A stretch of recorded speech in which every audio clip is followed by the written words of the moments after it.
우리 오늘은 우리 본문을 아모스로 했습니다. 아모스. 지난 두 주는 우리 요엘 했죠. 요엘은 메뚜기 재앙을 목격한 사람들에게 이 메뚜기 재앙과 같은 이런 사건은 하나님이 여호와의 날에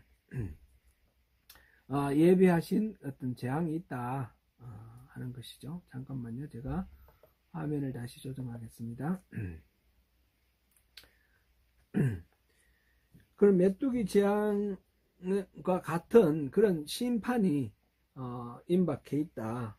그래서 가까운 미래에 임박한 이 재앙을 생각하면서 회개하라, 회개를 촉구했고, 또 길게 봐서 하나님께서 먼 미래에 하나님께서 온전하게 구원을 이루실 그런 날을 이렇게 예언을 하였습니다. 그래서 이 요엘 선지자를 통해서 주시는 메시지는 크게 두 가지였죠. 하나는 회개의 메시지고, 하나는 이제 구원의 메시지인데, 구원의 메시지는 구체적으로 성령을 부어주신다라는 그런 말씀이었습니다. 자녀들에겐 장래일을 말하게 하겠고, 늙은이에게는 꿈을 꾸게 하겠고, 젊은이들에게는 이상을 보게 하겠다. 그렇게 하셨는데, 이것을 우리가 너무 이상하게 환상적이고 점쟁이가 미래를 보듯이 뭐 그런 식으로 생각할 것이 아니고, 하나님의 시야를 가지고 하나님의 시각으로 하나님의 계획을 볼 수 있게 할 것이다. 그러니까 이거는 장래에 있는 일도 되고 현재 일도 있을 것입니다. 모든 예언이 그런 겁니다. 그래서 보통 사람들은 볼 수 없는 거를 하나님의 시야를 가졌을 때 볼 수 있게 되는 그런 은혜가 있을 것이다. 왜냐하면 우리 안에 성령을 하나님께서 부어주셨기 때문에 성령님을 통해서 하나님의 계획을 보게 되는 것입니다. 그래서 여기서 중요한 것은 하나님의 시각을 가지고 보는 것, 이게 성령 충만함의 표현이다. 그런 걸 우리가 봤습니다. 오늘부터 아모스를 하는데요.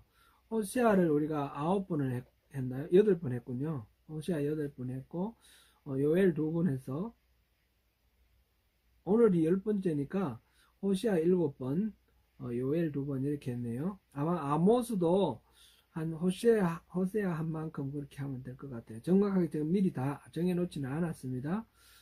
분량이 비슷하니까 그렇게 될 것 같고요. 조금 더 많습니다만, 아모스는 구조를 먼저 한번 이렇게 나눠 볼게요. 아모스는 구조가 크게 나누어서 4파트로 나눠집니다. 4파트로 나눠지는데 1장, 2장이 한 파트, 3장부터 6장까지가 한 파트가 됩니다.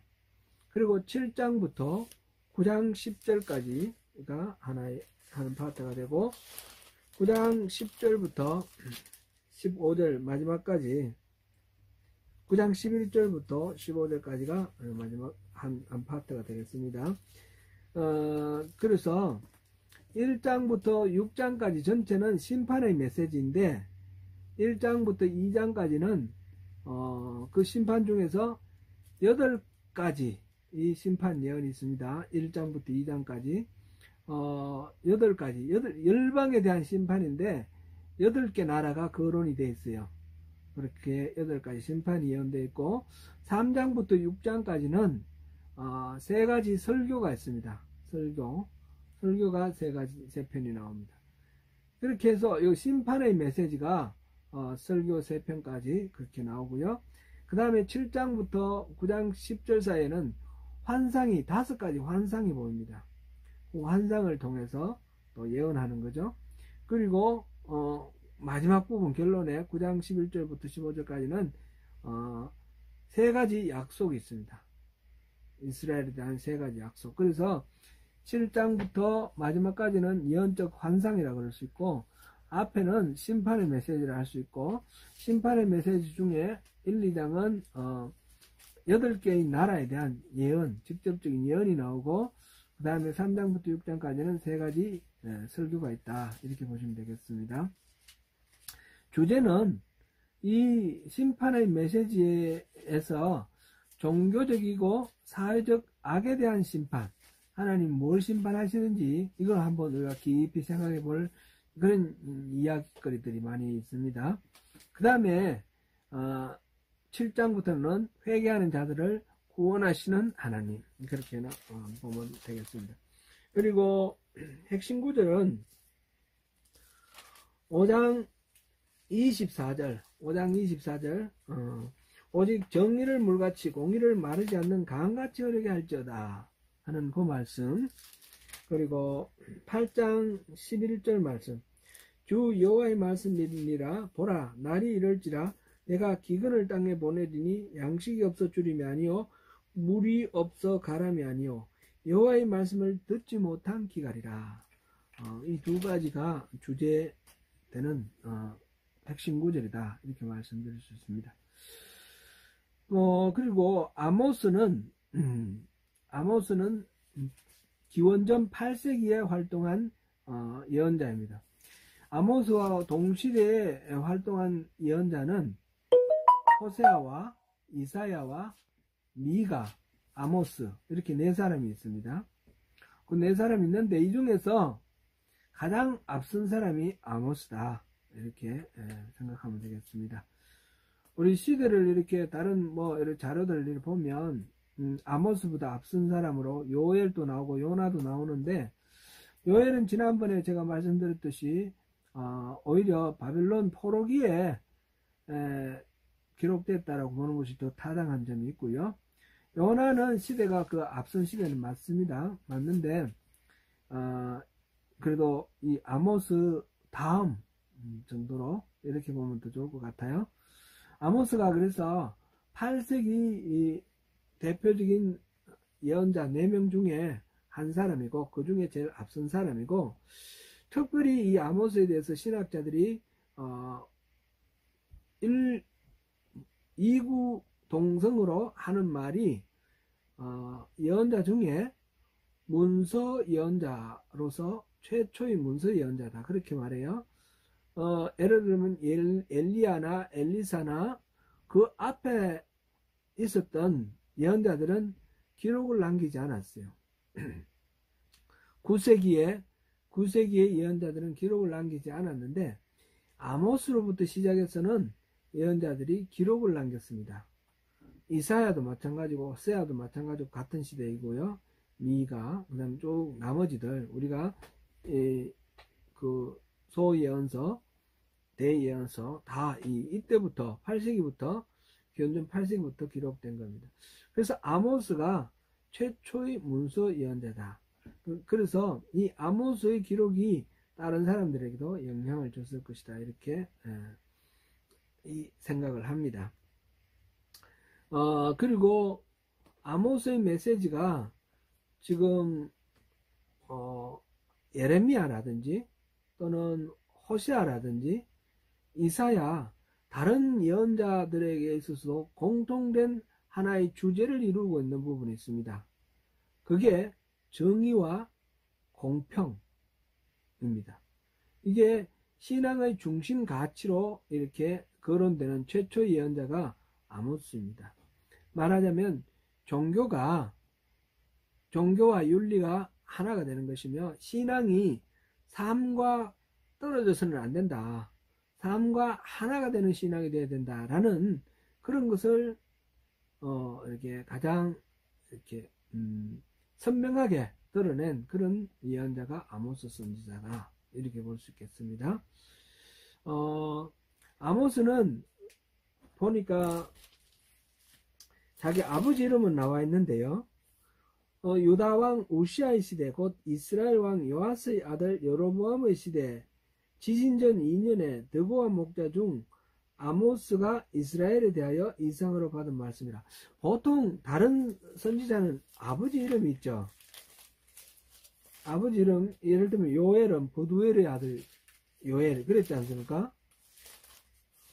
호세아는 누구의 아들이라고 그랬습니까? 호세아는 부엘리의 아들 호세아. 이렇게 선지자들은 자기 이름 앞에 아버지 이름을 다 붙였어요. 근데 자기 아버지 이름을 붙이지 않은 선지자가 4사람이 있어요. 그 사람들이 제가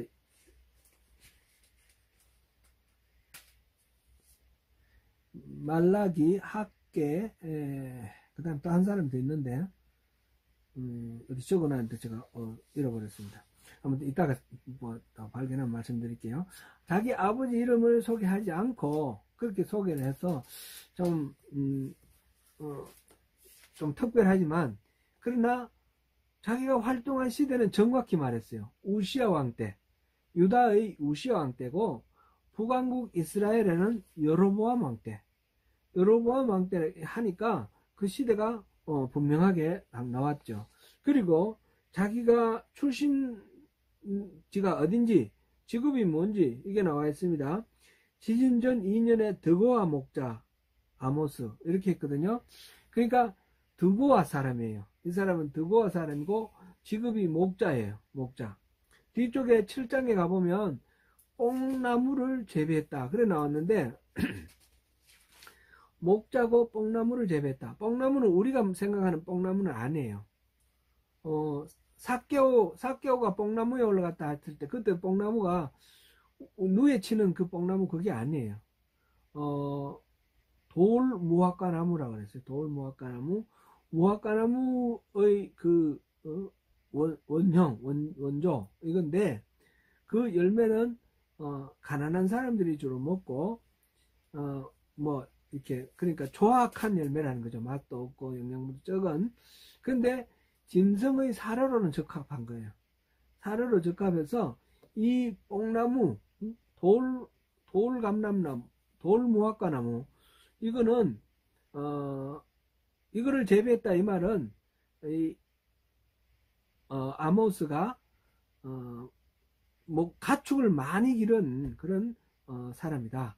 그러니까 목자를 그랬는데, 목자도 보면 노임을 받고 목자하는 사람이 있어요.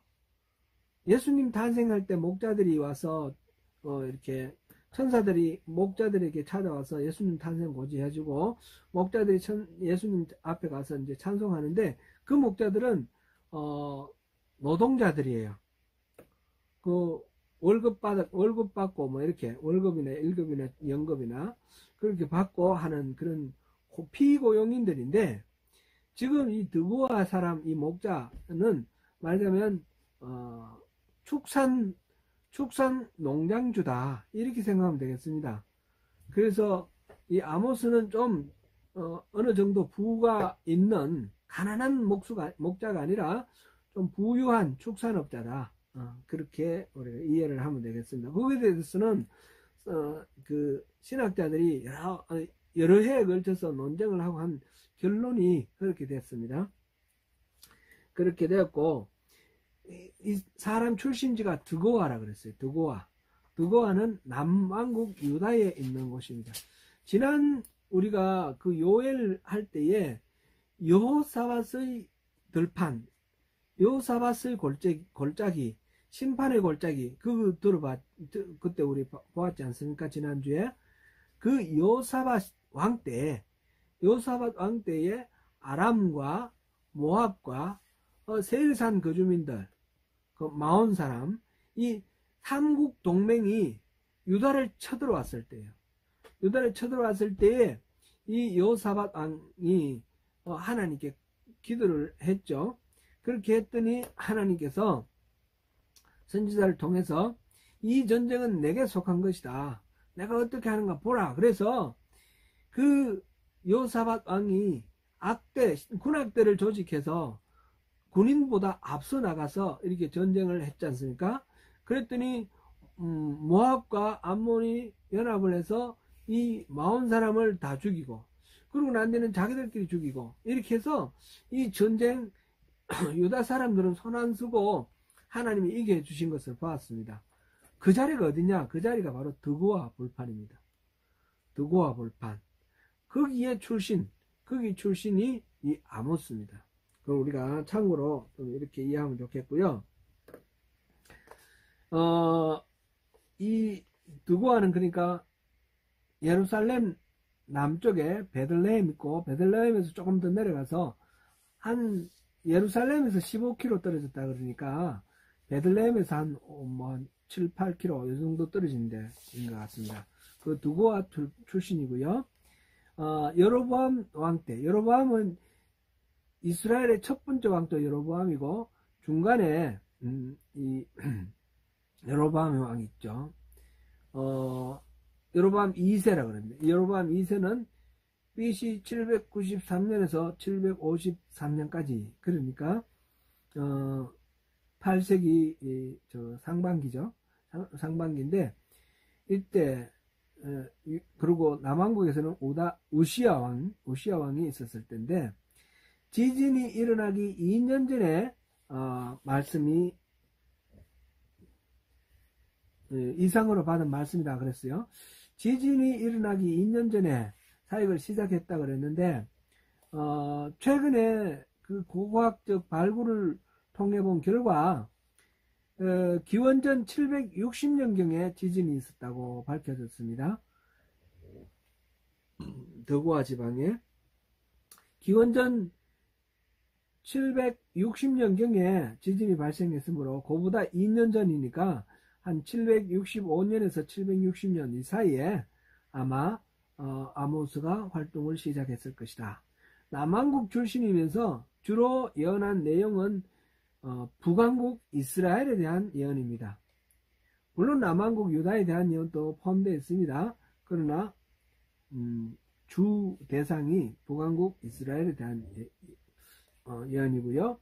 아버지 이름이 밝혀지지 않은 예언서가 아모스, 오바댜, 학개, 말라기 그렇습니다. 그리고 예언자들은 자기가 하나님으로부터 부름받기 전에 뭐 어떤 직업이 있었는지 거의 말하지 않습니다.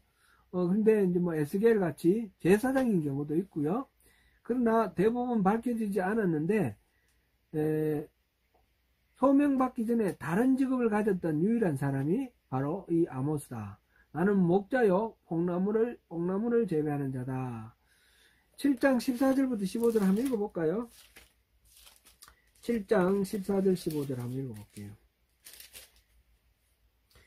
아모스가 아마시아에게 대답하여 이르되 나는 선지자가 아니며 선지자의 아들도 아니라 나는 목자요 뽕나무를 재배하는 자로서 양떼를 따를 때에 여호와께서 나를 데려다가 여호와께서 내게 이르시기를 가서 내 백성 이스라엘에게 예언하라 하셨나니, 지금 그 제사장 베델의 제사장 아마샤가 이 아모스에게 베델에서는 예언하지 마라.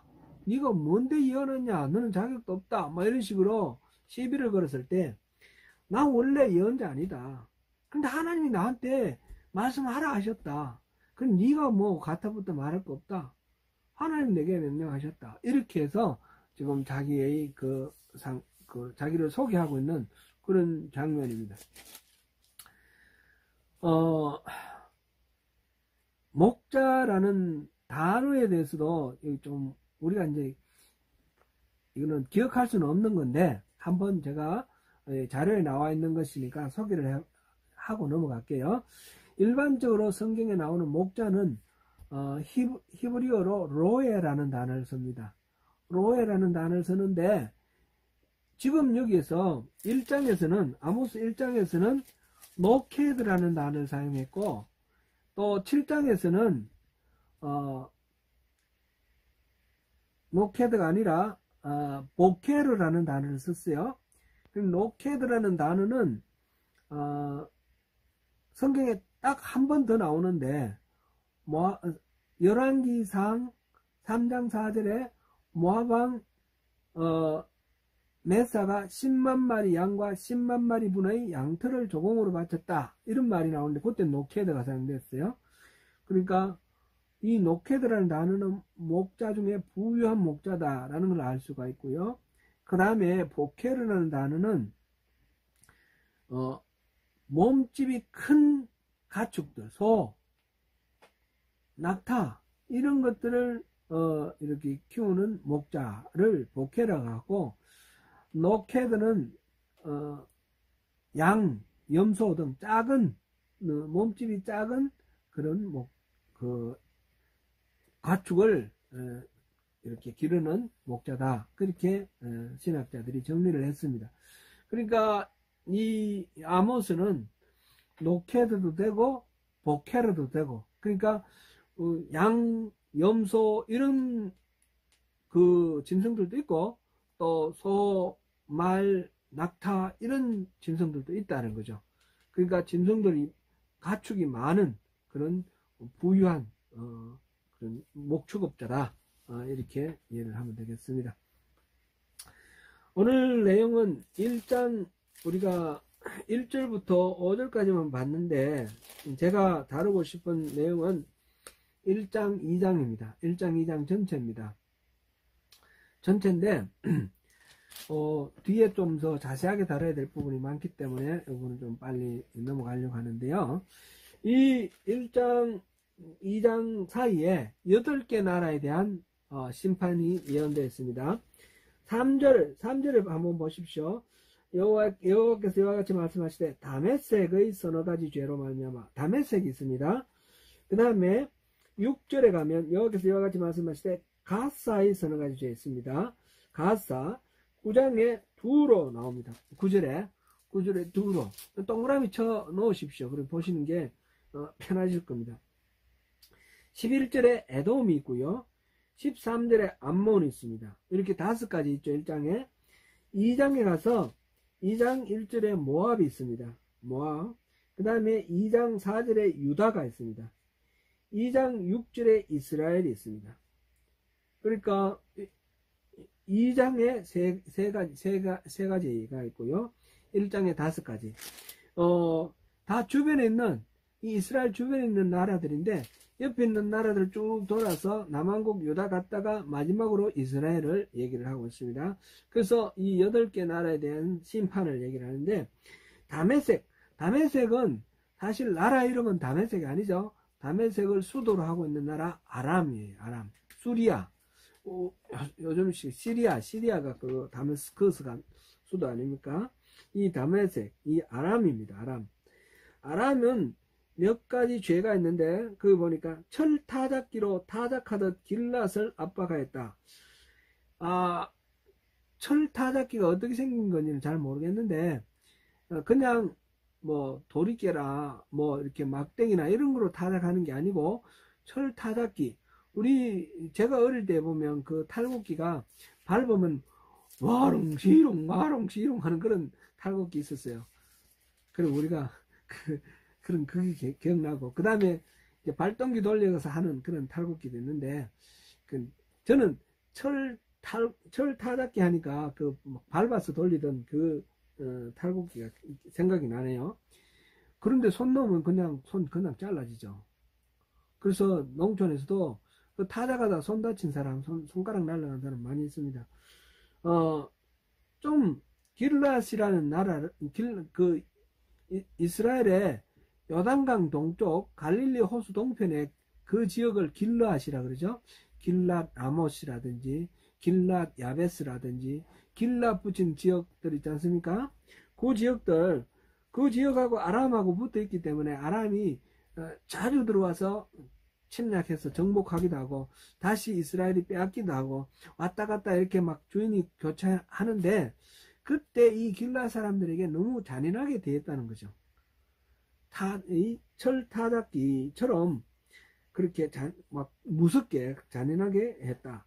그래서 하나님이 하사엘의 집에 불을 보내리니 벤하닷의 궁궐들을 사르리라. 하사엘, 벤하닷, 이거 다 아람의 왕 이름들입니다. 왕 이름들. 그래서 다메섹의 빗장을 꺾으며 이렇게 나왔는데, 그러니까 이 아람을 징계하는 내용이 쭉 나와 있습니다. 일단 하사엘이라는 사람은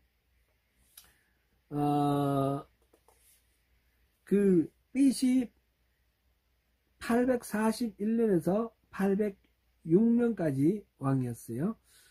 이거는 그리고 9세기죠. 엘리야가 기름 부었잖아요. 엘리사에게 기름 붓고, 그 그 다음에 이 하사엘에게도 기름 붓습니다. 이 기름 붓는데 이 하사엘, 엘리야가 기름 부어서 아람의 왕이 되었습니다.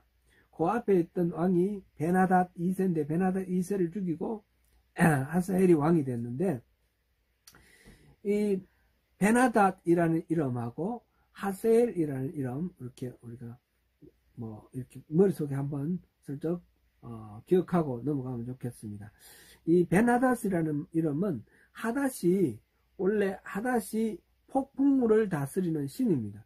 그럼 벤이라는 것은 아들이라는 뜻이에요. 아들. 그럼 벤하닷, 그러면 하닷의 아들, 폭풍우 다스리는 신의 아들이라는 말이에요.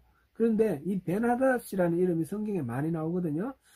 근데 우리 앞에 요수도 여로보암 했는데 여로보암 2세라고 그랬잖아요. 왜냐하면 앞에 있는 사람이 있으니까 구별하기 위해서 2세라고 붙였듯이, 이 베나닷이라는 이름이 여러 명 나오는데 그 중에 1세, 2세, 3세 이렇게 구분해서 합니다.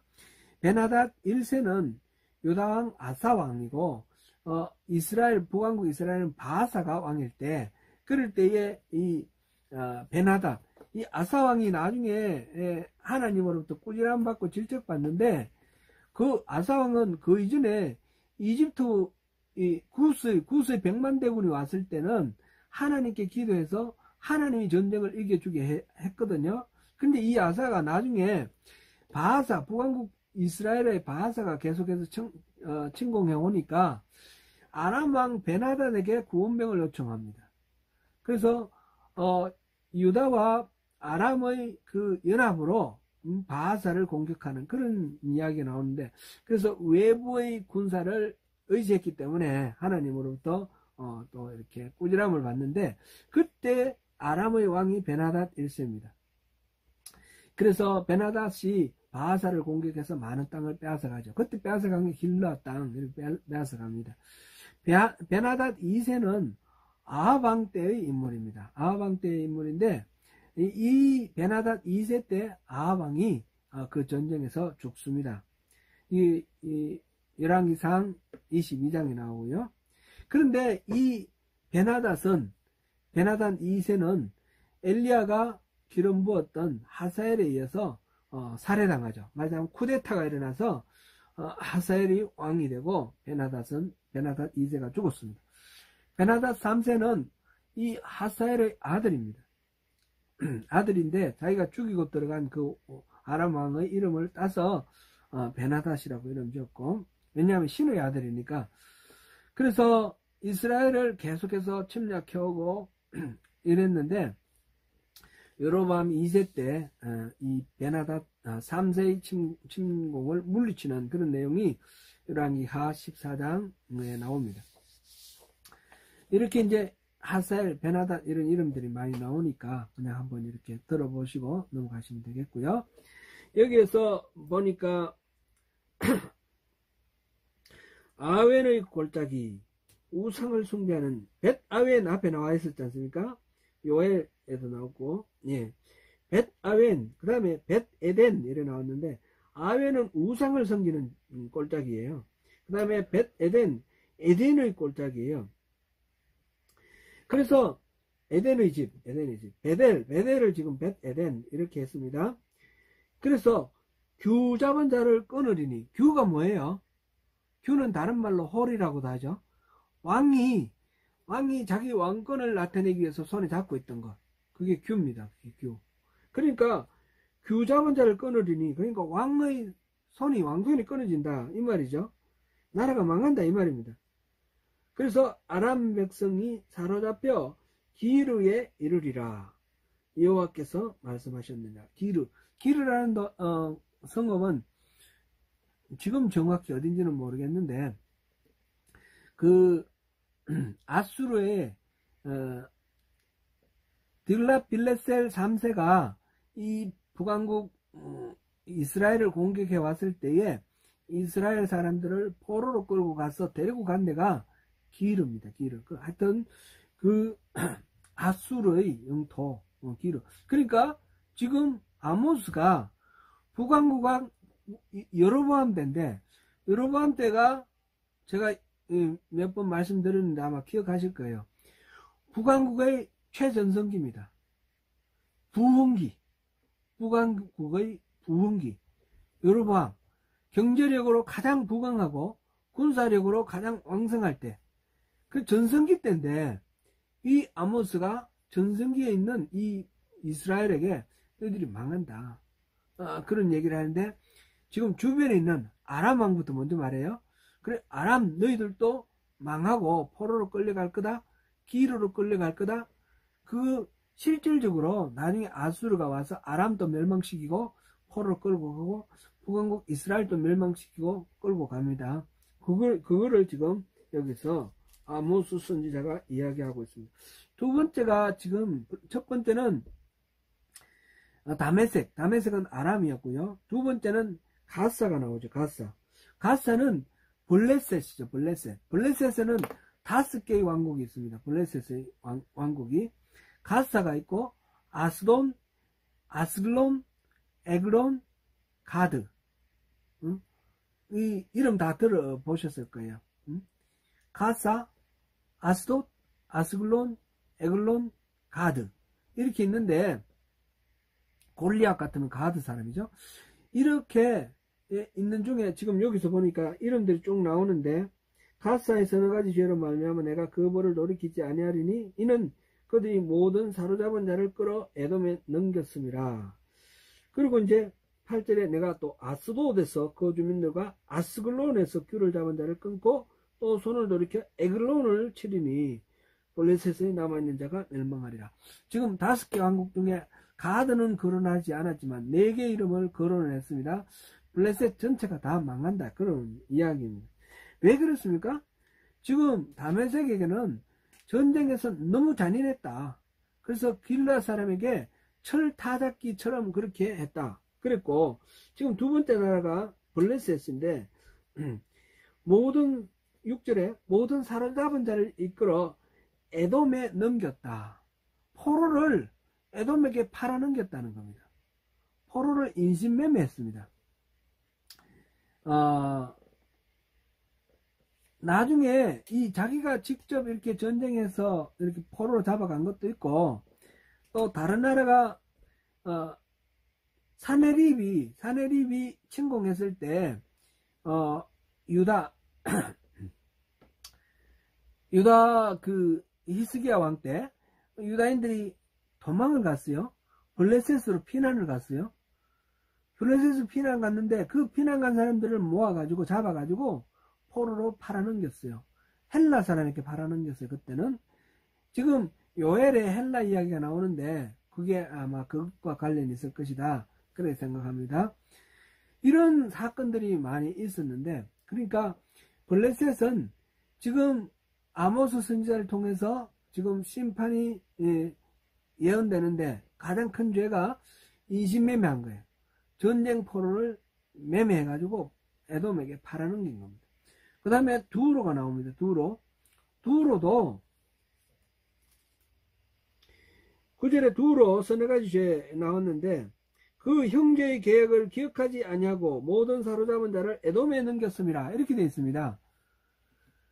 여기도 마찬가지로 인신매매 해가지고 에돔에다가 포로를 팔아넘긴 겁니다.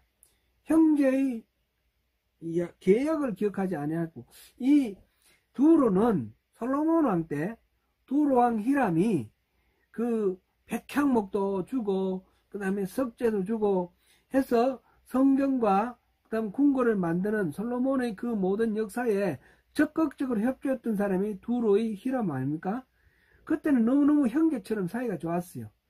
그때 맺은 조약이 있는데 이 절대로 인신매매하지 않겠다, 전쟁에서 포로로 잡은 사람은 돌려주겠다, 그런 계약을 맺었습니다. 그런데 그런 거를 다 무시하고 지금 에돔에게 팔아먹었다라는 것이죠. 그래서 두로 성에 불을 보내겠다, 불을 보내서 망하게 하겠다. 11절에 에돔이 나옵니다. 에돔은 그 이스라엘의 사해 남쪽에 있는 나라죠. 에돔은 에스의 후예들 아닙니까? 여기 보니까 대만이라는 도시가 나오고, 대만에 불을 보내리니 보스라의 궁궐들을 살리라. 에돔의 수도는 보스라고, 대만은 그와 마찬가지로 비슷한 그런 크기의 성읍이에요. 그런데 에서의 손자 이름이 대만인데 그 에서의 손자 이름을 따서 지은 도시가 그거고, 이 에돔도 서너 가지 죄로 말미암아 벌을 돌이키지 않겠다 그랬는데, 칼로 그 형제를 쫓아가며 긍휼을 버리며 항상 맹렬히 화를 내며 분을 끝없이 뿜었습니다. 에돔이 보면 이스라엘을 계속해서 괴롭혔어요. 괴롭히고 전쟁 걸고 그런 잔인하게 한 그런 것이죠. 그 다음에 암몬이 나옵니다. 암몬 13절에 암몬은 서너 가지 죄에 나왔는데, 자기 지경을 넓히고자 하여 길르앗의 아이벤 여인의 배를 갈랐습니다. 이 암몬도 길르앗을 공격했는데 아이벤 여인의 배를 갈랐다. 이것도 잔혹한 전쟁 범죄죠. 전쟁에서 일어나는 이런 범죄입니다. 이 라빠 성에 불을 놓겠다. 라빠가 바로 이 암몬의 수도. 오늘날의 요르단의 수도가 어디죠? 암만. 그 암만이 바로 이 라빠입니다. 라빠. 이 암몬. 그 다음에 2장 1절에 보면 모압이 나옵니다. 모압. 서너 가지 죄 나오는데, 에돔 왕의 뼈를 불살랐다 그랬거든요. 에돔과 모압은 사실상 형제 아닙니까?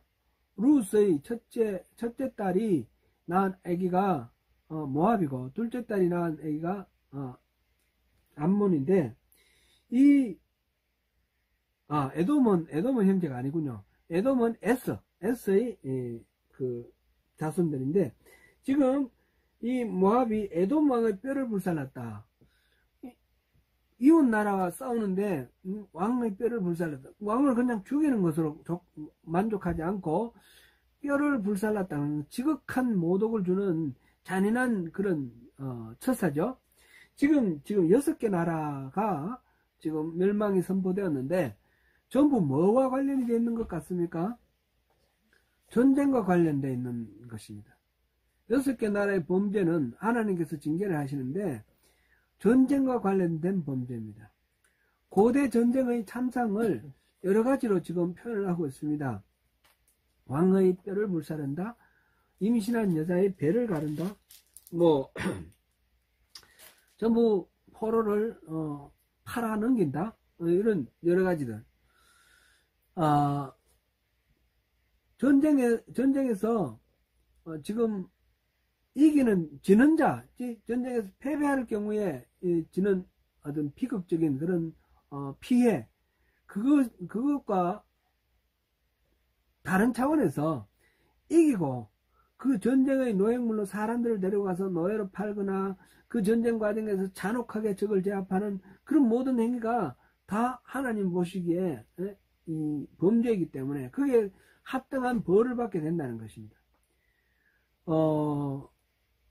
요즘은 어떻습니까? 전쟁이 지금 우크라이나에 전쟁이 일어났는데, 그 전쟁이 도시를 공격을 하면서 그 백성들이 피난을 갈 수 있도록 통로를 만들어 놓고 피난 가라고 그러고 그런 식으로 하죠.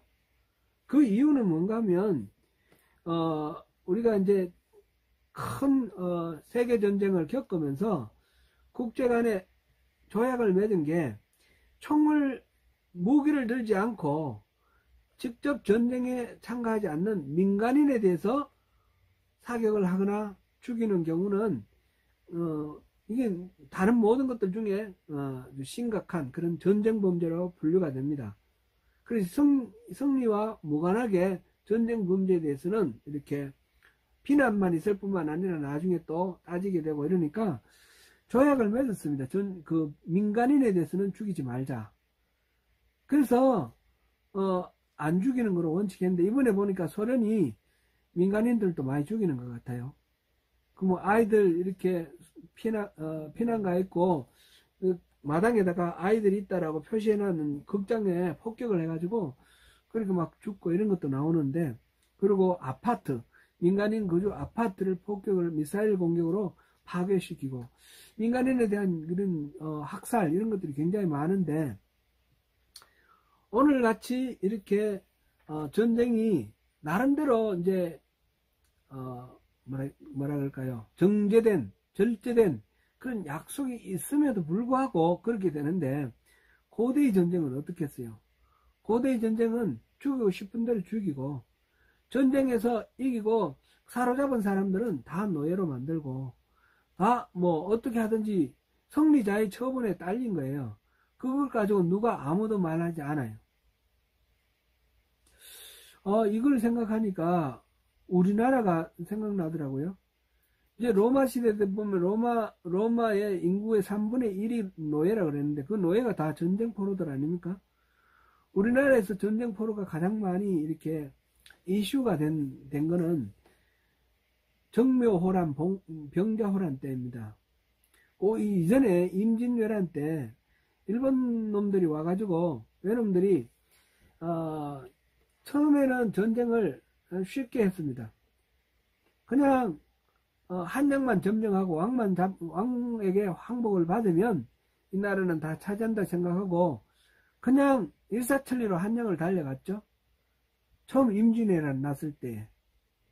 그렇게 달려갔는데 왕은 의주로 피신해버리고, 나중에 전혀 예상하지 못하게 그 백성들이 의병으로 나서는 거예요.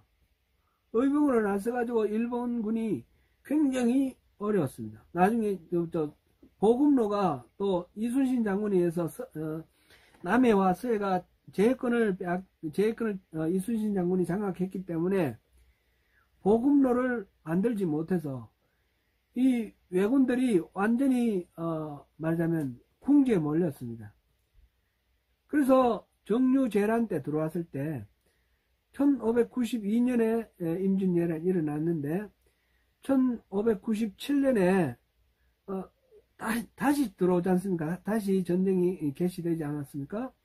그럴 때에는 일본 이 왜군들이 잔인하게 민간인들을 학살을 합니다. 그래서 민간인들의 코를 베어가지고 죽인 사람의 숫자를 코를 베어가는 거예요. 그래서 일본의 곳곳에 지금도 이 총이 남아 있습니다.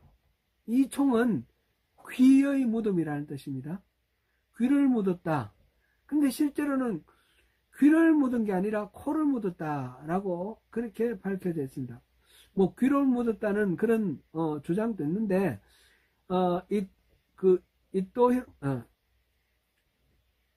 풍신수길이 뭐죠? 풍신수길. 토요토미 히데요시가 어떤 장군에게 말하자면 확인서를 써준 게 남아있어요. 나베시마 가츠시케라는 사람에게 확인서를 써줬는데 뭐라고 써줬냐면 코 3369개를 수령했음. 조선인의 코를 3369개를 잘라가 그거를 이제 토요토미 히데요시에게 바치고 그 영수증을 받아간 거예요. 그게 남아있어요. 그게 사료로 남아있어요. 그리고 이걸 무덤으로 만들어 놨는데 교토에 있는 무덤 그 이총, 그래서 가장 많이 묻혔다고 그러는데 그게 10만 6천 개의 코가 묻혔다. 이렇게 기록이 남아 있습니다. 그러니까 전국에 그 장군들, 그 일본 놈들은 중세 봉건세 아닙니까? 그죠? 그래서 각 영주들이 자기의 공로를 각각 자기의 고을에 이렇게 나타내기 위해서 무덤을 만들어 놨는데 따지고 보면 얼마나 많겠어요. 그게 수십만을 학살을 했습니다. 그리고 많은 사람을 포로로 끌고 갔죠. 그때 뭐 도공들도 끌려가고 많은 사람이 끌려갔는데 나중에 사명대사가 사신으로 가서 포로로 끌려온 사람들을 많이 되찾아왔어요. 다는 못 찾아왔지만 그때 포로로 끌려간 사람들이 마카오나 이런 데 이제 노예로 팔려가고, 그래서 그 노예로 팔려간 사람이 이탈리아까지 가가지고 이렇게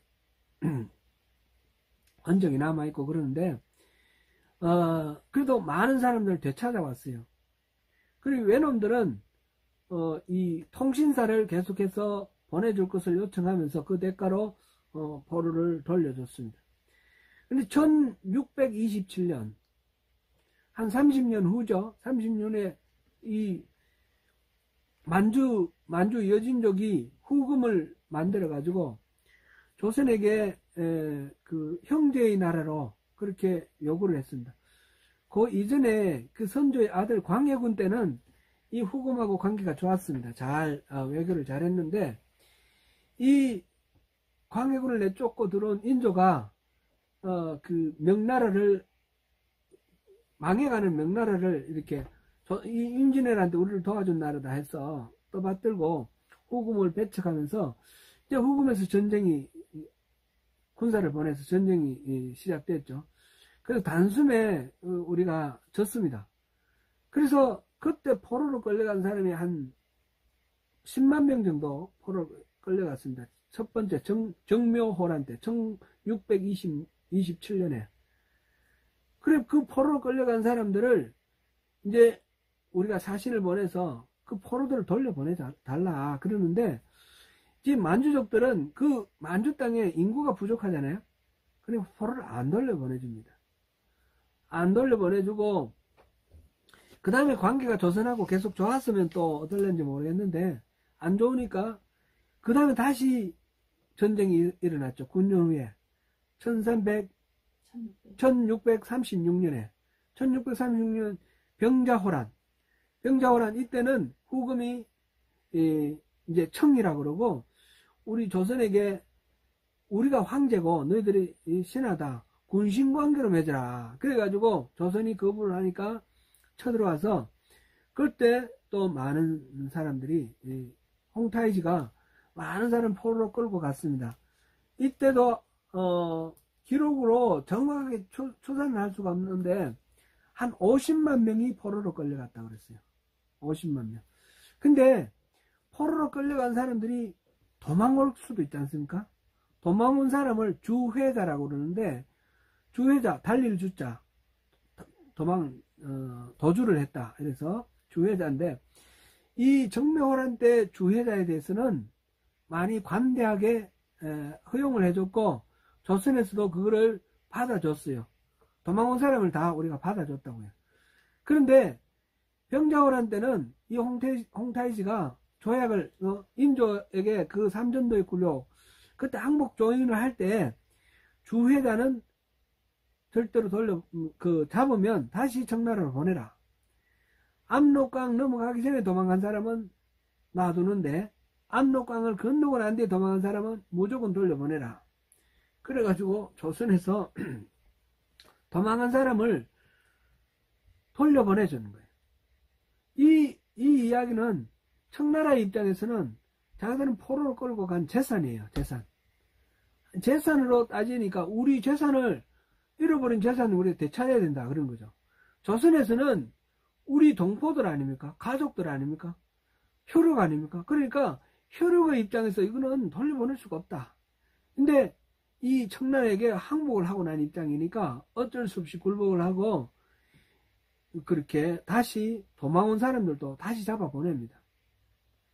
그때 나중에 이제 세월이 흘러가고 난 뒤에 포로 해방돼 가지고 풀려난 사람들이 있어요. 풀려난 사람들이 고향을 왔는데 그것도 고향에서 못 받아주고 예를 들어서 이제 여자들이 포로로 끌려갔다가 풀려나서 다시 돌아오면 고향으로 돌아온 사람이 환향녀. 근데 이제 욕하는 말이 되어버렸어요. 환향녀가. 그게 우리의 비극이죠. 이제 이런 이야기들은 왜 일어납니까? 전쟁에서는 당연히 강자가 약자들을 죽이고 포로로 끌고 가서 노획한 거는 재산으로 생각하고 팔아먹거나 뭐 하거나 노예로 부려먹거나 당연한 것이 그 전쟁의 법칙이었어요. 이 성경이 쓰여진 때는 지금 이 아모스는 BC 700년대 아닙니까? 그러면 더더욱 그렇죠. 더더욱 전쟁이 아주 고대 전쟁이니까. 그런데 성경에서는 그걸 그렇게 당연하게 보지 않습니다. 전쟁에서 잔인하게 적이라고 죽이는 것, 당연하게 생각해왔던 그 모든 것들이 하나님 보실 때는 중대한 범죄인 거예요. 포로를 팔아먹는 거, 중대한 범죄입니다. 우리가 앞으로 아모스를 통해서 우리가 볼 텐데, 세상의 관념으로 정의롭고 공의롭고 당연한 것하고 하나님의 시각에서 정의롭고 공의롭고 당연한 것이 다릅니다. 완전히. 그럼 우리는 크리스찬은 그걸 늘 염두에 두고 세상 사람들이 다 당연하게 보더라도 하나님이 당연하게 보지 않으면 그건 당연하지 않은 겁니다. 그 가치의 기준을 하늘나라의 가치의 기준으로 삼아야 되는 겁니다. 지금 이 6개 나라에 대한 이야기는 전쟁의 범죄들, 이거는 다 하나님의 관점에서 용납될 수 없는 범죄라는 겁니다. 그래서 그 나라들은 다 멸망당할 거라는 겁니다. 그 다음에 2장 4절에는 유다의 이야기가 나옵니다. 유다의 이야기가 나오고 유다의 서너 가지 죄로 말미암아 했는데, 유다의 죄는 뭡니까? 그들이 여호와의 율법을 멸시하며 그 율례를 지키지 아니하고 그의 조상들이 따라가던 거짓 것에 미혹됐습니다. 지금 6개 나라의 범죄하고 이 유다의 범죄는 완전히 차원이 다르죠. 6개 나라는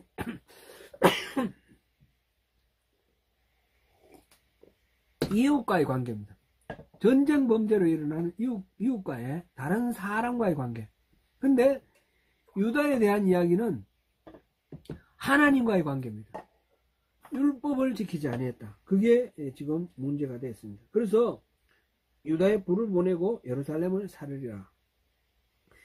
그 다음에 6절부터 이스라엘의 범죄가 나오는데, 이스라엘 범죄도 근본적으로는 하나님과의 관계인데, 그런데 6절에 서너 가지 죄로 말미암아 그 벌을 돌이키지 아니하리니 이는 그들이 은을 받고 의인을 팔며 신한 켤레를 받고 가난한 자를 팔며.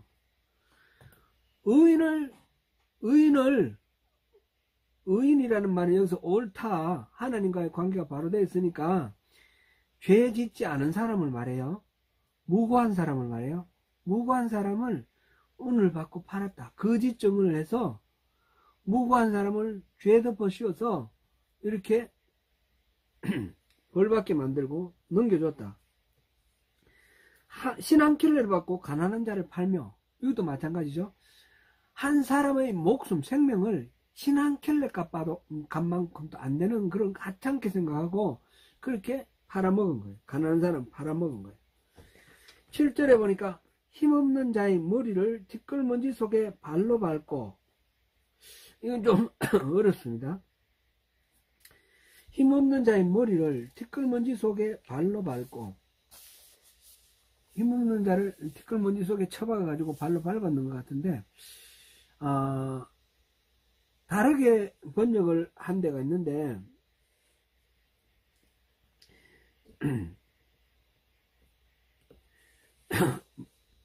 이렇게 번역했어요. 가난한 자의 머리에 있는 티끌을 탐내며. 이게 더 정확한 것 같아요. 우리 어릴 때에 이렇게 쓰던 말 중에, 이게 표준말로 어떤 격언인지 모르겠어요. 개대가리에 등개를 털어 먹어라 그랬거든요. 개 머리에 있는 살겨, 그거를 야서 먹는다. 그러니까 아주 사소하고 하찮은 거, 약자의 자그마한 어떤 근거지, 그거를 뺏어 먹는 거. 코 묻은 아기가 먹고 있는 사탕 뺏어 먹는 거.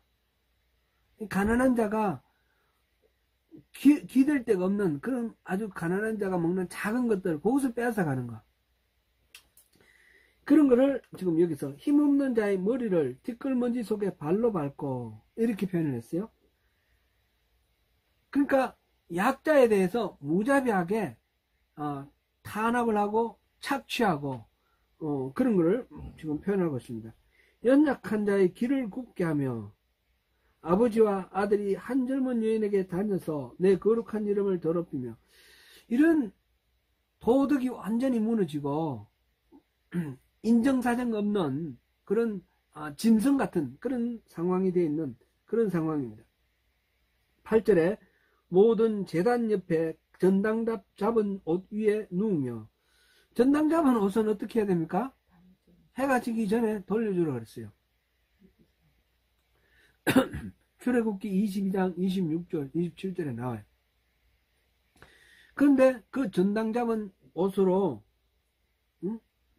누워서 깔개로 해서 자고 있다는 거죠. 그리고 그들의 신전에서 벌금으로 얻은 포도주를 마시니라. 여러 가지 규칙을 만들어 놓고 그 규칙을 어겼을 때 벌금을 매겨서 그것을 빼앗아서 그걸 가지고 포도주를 마신다는 겁니다. 이거는 둘 다 종교적인 문제죠. 종교 지도자가 일반 사람들, 백성들에게 종교적인 여러 가지 규칙들을 만들어 놓고 그것을 통해서 이 백성들을 착취하고 발겨먹는 그런 상황입니다. 일반 사회나 이 종교적인 세계나 이 도덕과 모든 가치 기준이 무너진 그런 추악한 상태. 이스라엘이 그렇다는 겁니다. 지금 나라의 국력은 전성기를 이루고 있지만 나라의 모든 것들이 다 무너졌습니다. 그러면서 9절부터 옛날을 추억하고 있습니다. 아모리 사람을 그들 앞에서 멸하였나니, 출애굽할 때 아모리 사람들이 얼마나 많이 괴롭혔습니까? 그들을 물리쳐주고, 그 키는 백양목 높이와 같고 강하기는 상수리나무 같으나 내가 그 위의 열매와 그 아래의 뿌리를 진멸하였느니라. 백양목 같이 그렇게 크고 또 상수리나무 같이 강했던 그런 이스라엘이라는 겁니다. 근데 그 이스라엘의 뿌리를 지금 진멸하였다라고 말씀하셨어요. 내가 너희를 애굽 땅에서 이끌어내어 40년 동안 광야에서 인도하고 아모리 사람의 땅을 너희가 차지하게 되었고, 또 너희 아들 중에 선지자를 너희 청년 중에 나시린을 일으켰나니. 이스라엘을 출애굽시켜서 그 중에서 나시린도 배출을 하고 선지자도 배출하고 했는데, 그런데 이스라엘이 어떻게 했습니까? 이스라엘 자손들이 과연 그렇지 아니하냐? 이는 여호와의 말씀이니라. 그러나 너희가 나실 사람으로 포도주를 마시게 하며 또 선지자에게 명령하여 예언하지 말라 하였느니라. 나시린은 하나님께 바쳐진 사람입니다. 머리도 깎지 않고 그 다음에 포도주도 마시지 않고 그렇게 하는 사람들인데, 이 사람들에게 포도주를 마시게 하는 거. 그러니까 하나님과의 약속을 깨뜨리도록 만드는 거예요. 선지자에게 예언하지 말라. 하나님의 말씀을 전하는 선지자에게 그거 듣기 싫다, 말하지 말라. 그러니까 하나님의 그 모든 권위를 부정하고 하나님께 반역하는 거죠. 이스라엘을 하나님께서는 애굽 땅에서 출애굽하면서 보호해주고 길러주고 또 귀한 역할을 주어서 이렇게 세워줬는데, 이렇게 엉망으로 하나님을 대적하면서 함부로 대한다는 겁니다. 그러니까 어떻게 되겠습니까? 하나님께서 내버려두지 않겠다는 거죠. 곡식단을 가득히 실은 수레가 흙을 누른 같이, 곡식단을 가득 실었으니까 무거워서 흙이 눌리죠. 그래서 빠져나올 수 없게 돼. 너희를 그렇게 누르겠다. 빨리 다람쥐하는 자도 다름박질하는 자도 도망할 수 없으며 강한 자도 자기 힘을 낼 수 없으며 용사도 자기 목숨을 구할 수 없으며 활을 가진 자도 쓸 수 없으며 발이 빠른 자도 피할 수 없으며 말 타는 자도 자기 목숨을 구할 수 없고 용사 가운데 그 마음이 굳센 자도 그날에는 벌거벗고 도망하리라. 여호와의 말씀이니라. 여호와께서 이스라엘을 진노하셔서 벌 주실 텐데 그때는 아무도 피할 수가 없다는 겁니다. 지금 사회의 기강이 무너지고 도덕이 무너지고 가치관이 허물어졌는데 그게 근본이 뭡니까? 이스라엘에 있어서는 근본적으로 하나님과의 그 관계가 깨어진 겁니다.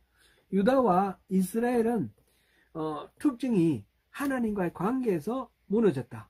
지금 다른 6나라와 이렇게 좀 구별되는 그런 내용입니다. 그런데 실질적인 양상은 어떻습니까? 똑같은 겁니다. 약자들을 착취하고 괴롭히고 자기들의 힘 이것을 남용을 하면서 그렇게 멋대로 살아가는 그런 사람들이 바로 이스라엘에 지금 무너진 그런 현실 사회의 모습입니다. 특별히 여기서 하나님의 그 일을 맡았던 이 제사장, 이 신전에서 그 벌금을 얻은 포도주를 먹는다 그랬고, 또 제단 옆에서 전당 잡은 옷을 깔고 누워있다 그랬습니다. 신앙이라는 것이 말로는 거룩하게 하나님 잘 섬기라고 찬양하고 할렐루야 아멘 하는데, 그 삶을 들여다보니까 자기의 욕망을 채우기 위해서 약자를 착취하고 도덕과 모든 가치 기준을 흔들어 버리는 거예요. 뭐든지 자기 원하는 대로, 유리한 대로. 이런 상황입니다. 지금 이 8개의 나라, 6개의 이웃 나라와 2개 남한국, 유다와 북한국, 이스라엘 전체 다 심판을 선언했습니다. 아모스를 통해서 하나님이 심판을 선언했습니다.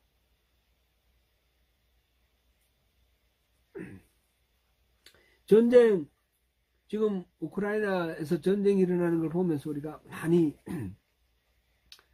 생각을 하는데,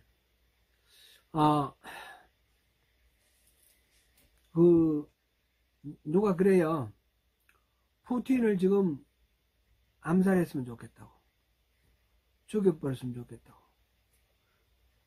제 말도 똑같아요. 하나님의 말씀은 사람을 살인하지 말라고 그랬잖아요. 살인하지 말라고 그랬는데 이 사람을 죽여야지 수많은 생명을 구할 것 같아요. 그래서 내 마음속에 살이가 나오는 거예요. 살인이 정당화되는 거죠. 전쟁은 그런 거죠. 전쟁은 지금 우크라이나 시민들이 용감하게 싸워서 러시아를 물리치고 있는데, 용감하게 싸워서 물리치는 것도 좋습니다. 그래도 수많은 사람들이 상방간에 수만 명이 지금 죽었습니다. 앞으로도 수만 명이 더 죽을 겁니다. 전쟁에서 가장 좋은 거는 용감히 싸워서 적을 물리치고 승리하는 겁니다.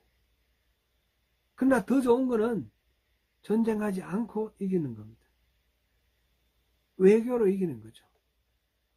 또 그보다 더 좋은 것은 전쟁하지 않아도 되는 평화의 상태를 만들어내는 겁니다. 인간은 모두 죄인이기 때문에 마음속에, 우리 인간 속에 죄가 들어있어요.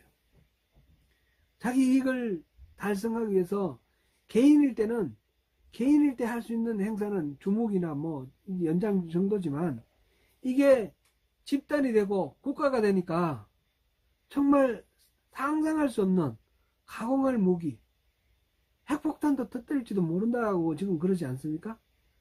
그렇게 되면 어떻게 됩니까?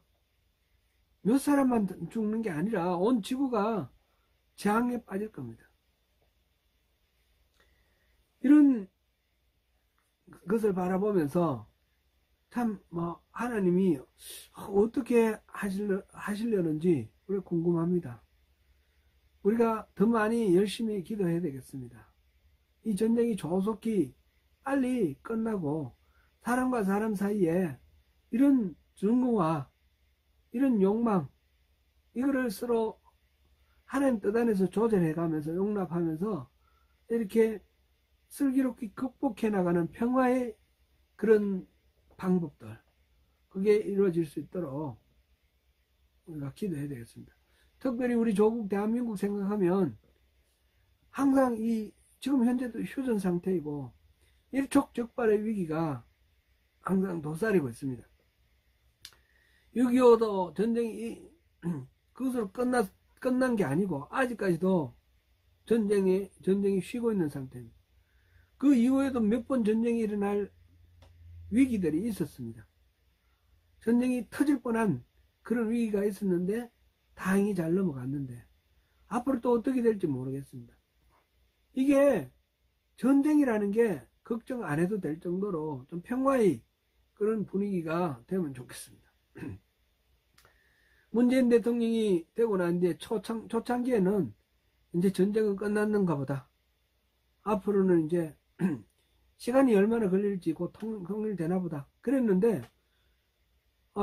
세월이 지나가면서 그것도 또 아닌 것 같아요. 여전히 위험은 아주 상그라운 그런 상태로 있습니다. 우리 조국을 위해서도 기도하고 우크라이나를 위해서도 기도하고 우리 기도 많이 해야 되겠습니다. 그리고 이 전쟁뿐만 아니라 하나님의 그 기준을 무시하고 자기의 욕망을 채우기 위해서 살아가는 여러 가지 삶의 모습, 특별히 종교와 우리 신앙과 삶이 떨어져 있는, 괴리되어 있는, 그래서 겉으로는 거룩한데 그 거룩한 그 삶의 모습이 추악한 인간의 욕망을 채워나가는 그런 상태. 오늘날 우리 한국 교회가 사실 너무너무 타락했어요. 교회가 세상의 그 모든 악을 다 뒤집어 쓰고 다 그 속에 오염되어 있어요. 예수님께서 그 가이사랴 빌립보에서 그 황제 권력의 상징인 가이사랴 빌립보를 바라보면서 하나님의 나라를 선포를 했어요. 주는 그리스도시요 살아계신 하나님의 아들이십니다. 예수님이 스스로 베드로의 고백을 통해서 자신을 드러냈을 때에 그 예수님의 가치관은 황제의 가치관하고는 다른 거였어요. 힘과 권력, 피라미드 꼭대기에 올라가는 그런 방식이 아니었습니다. 하나님의 나라는 잘난 사람이 많은 사람 위에 군림하는 그런 세계가 아닙니다. 어떤 것이 공이고 어떤 것이 정인지 아모스를 통해서 좀 더 우리가 자세히 살펴보겠는데, 하나님 사랑 안에서 하나님 주신 평화와 복락을 누리면서 정말 하나님이 천하보다 귀하게 여기는 그 한 인간이 동등하게 존중받는 그런 아름다운 그런 세상을 위해서 우리가 더 많이 기도해야 되겠습니다. 오늘도 그 평화와 그 은혜의 메시지를 묵상하시는 가운데 승리하시는 저와 여러분 되시기를 축원합니다.